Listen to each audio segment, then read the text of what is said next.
तो देखी लो। हेलो दोस्तों, सबका के नमस्कार प्रणाम कर तनी तो देख ली लो।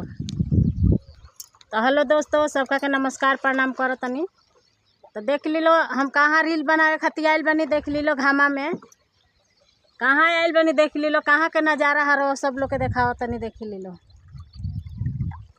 देख लो, लाइक में कमेंट में ज़रूर बताइब लो। देख ली लो, देख ली लो।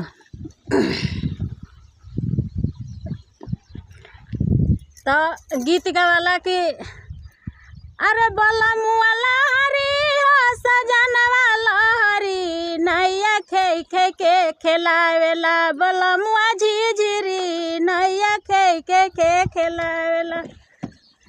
अरे बोला मुआला हरी हो सजनवा लहरी, नैया खे के खेलावेलन। बोला मुआ झिझिरी, नैया खे के खेलावेलन।